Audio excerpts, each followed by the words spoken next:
Hey guys, make sure you stay until the end. We'll explain about common mistake people make when replacing fuses and relays that can end up you spending quite a bit of money on diagnostics tools, parts that you may not need. Make sure you stay until the end.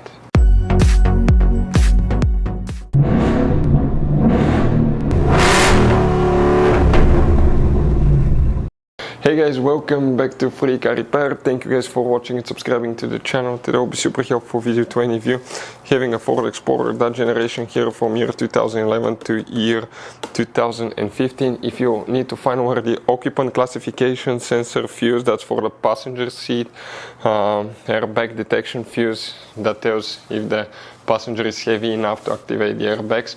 We'll explain where you can find them, but before we start, consider this video for entertaining purposes only. We will explain why, and we will explain where you can buy cheap parts and tools. That way you do not waste money and time. All that will be covered absolutely free for your convenience. Make sure to stay until the end. So before we start, let us tell you guys a little bit about us. Every single car we get here at the garage, we try to make at least 200 to 300 free repair videos. We take them completely apart. We show you how to fix engines, transmissions, engine lights, transmission lights, fuses, relays. Why we do all that, guys? Because our mission in the shop is to save you as much money as we can. All we need in return, please subscribe to the channel, like the video, that way we can keep making these free videos. By the way, check out our YouTube channels. We have, guys, more than 15,000 free repair videos that can save you thousands of dollars in future repairs. So let's go ahead and start on it now.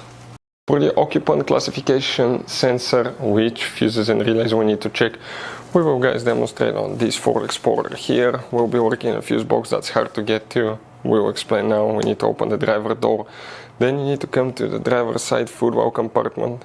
If you look behind the parking brake, up in the dash on the left side, you will notice you have a black cover like this one. Press these two tabs. Pull that cover out, you will find the main interior fuse box with a layout like this one here. Before we continue, let's explain quickly why it's always a good idea to test fuses and relays. So let me explain why it's super important, guys, to test fuses. Fuses, not often you can see if they're burnt or they're good. Sometimes they may seem perfectly fine, you think it's a good fuse, you put it back in, and you end up spending money and time on parts and problems that do not exist, guys, when all you had to do, test your fuse, find out it's bad, replace it, fix your problem. So we will have a video how to test a fuse, okay, different kinds of fuses, and how to test relays, guys. We're going to put the link in the description of the video below, specifically to that video. Please check it out. So guys, now before we start, consider this video for entertaining purposes only. Why? Because in order to work on the airbag system, you have to be qualified and certified. Otherwise you can get hurt or even killed by malfunctioning airbag systems. Now guys, even if you check a fuse, you still need to be qualified and certified. Another thing, for any of you that are qualified and certified, quick reminder, you need to disconnect the car battery for at least 1 hour. When you check airbag connections, modules, fuses, airbags, anything like that. And you need to know which battery terminal to disconnect and reconnect first, otherwise you can cause damages to modules and computers that can cost you thousands of dollars in future repairs. We'll put a link in the description of the video below to a video that will say which battery terminal to disconnect or reconnect first. What do we need to do now, guys? Okay, we're going to come to the fuse box, okay, that we had right here. And here, guys, we need to check two fuses. The first one, okay, is known as fuse 33. We're talking about a 10 fuse right here. That's the one that you need to check. Then you have one more, and we're talking about fuse 37. So these two fuses will need to be checked. What about the relay? You don't have any relays. Those are known as relay fuses. The relay part is practically controlled by a module.